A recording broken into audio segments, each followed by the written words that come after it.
Hi everyone, and welcome back to Queen G's Recipes, and today we are going to be making a Texas sheet cake.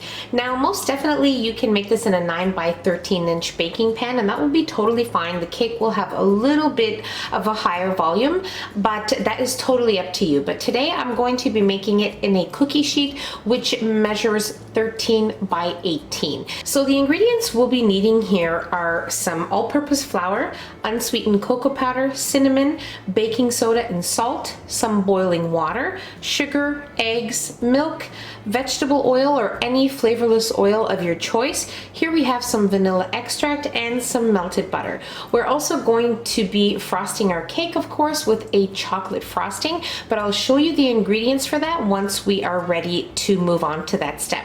So you also want to have your oven preheating to 400 degrees Fahrenheit, and let's move on to making our cake. Okay, so into our mixing bowl, we are going to add in our melted butter, and we will also add in our sugar,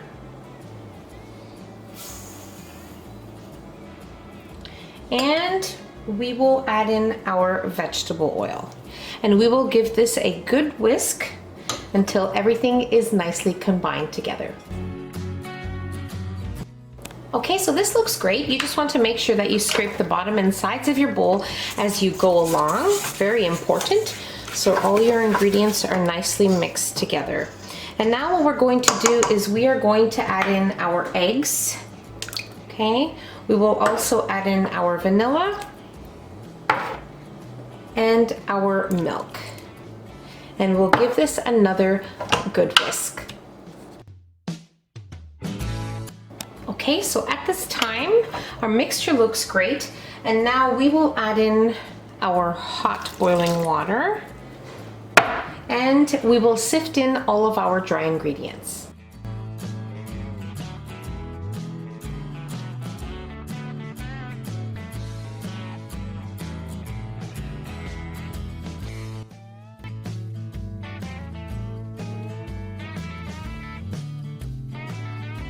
Okay, so you want to make sure that you have greased your pan. So with some margarine, softened butter, or even some nonstick spray will work well. And now we are definitely ready to place our cake batter on top of our prepared pan.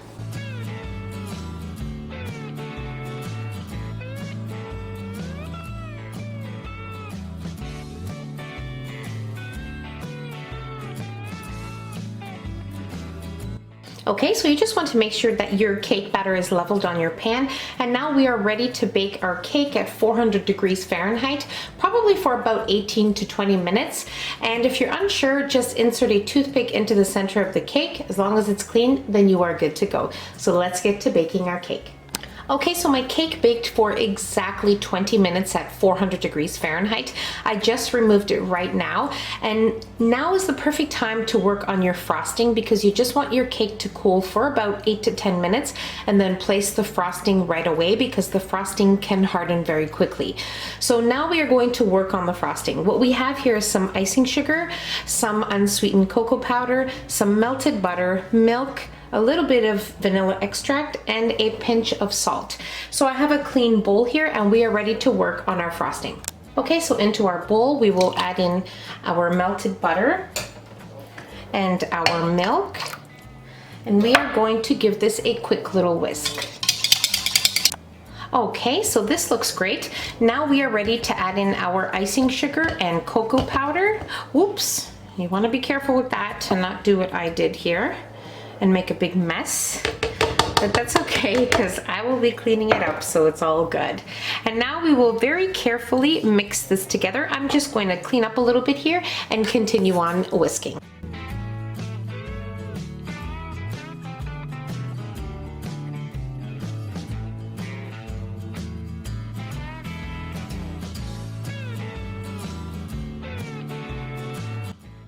Okay, so your frosting will be nice and thick. So now we are going to add in our vanilla extract, and we will add in a pinch of salt and use some of our elbow grease and mix this well.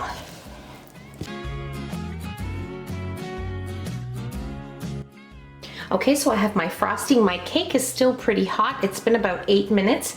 And what I have here in a bowl is some toasted pecans, which I toasted just right before I started the video. Now, what I did was I put them in my oven and toasted them for 5 minutes at 350 degrees Fahrenheit. Once they completely cooled, I just chopped them up roughly with a knife, and there you go. So now we are going to place our frosting very carefully because our cake is hot. So just take your time.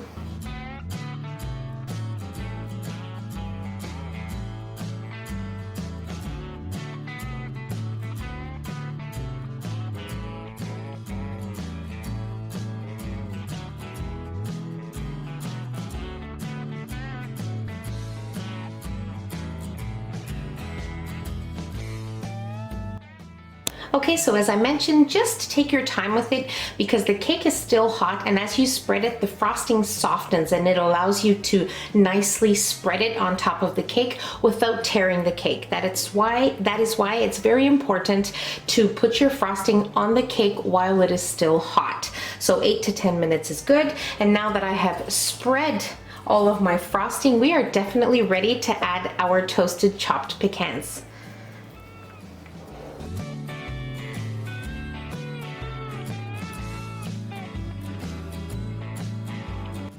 Okay, so it is up to you if you want to add more pecans, you want to add whole pecans, you can do whatever you like with it. Now, this is a traditional Texas sheet cake, so I'm just giving you my version of the recipe. So I really hope you guys enjoyed, and I'm sure you will. So what I'm going to do is I'm just going to let it sit here on my counter for about 5-10 minutes, and then we will cut a slice and be ready to try it. Okay, so I've let my cake sit here at room temperature for about 20 minutes. Ideally, you want it to cool completely to room temperature and then serve it and cut it then, or else the frosting will still be a little soft and messy, so you don't want that. So just, wait a little bit if you can.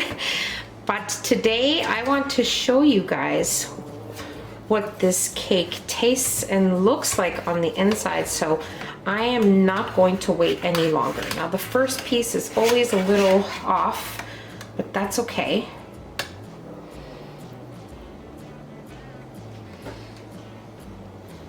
I just want to show you here how moist that is and wonderful.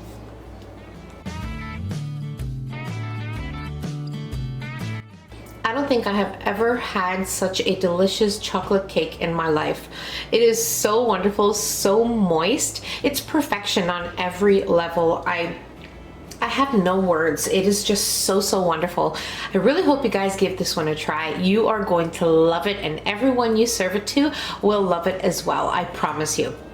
And that's about it. Pretty easy to put together. I really hope you guys enjoyed this video. If you enjoyed the video, don't forget to give us a nice big thumbs up. Don't forget to subscribe if you haven't already, and hit the notification bell so you will be notified every time I upload a new and delicious recipe. Share the recipe with your family and friends, and I'll see you in my next video. Take care. Bye, everyone.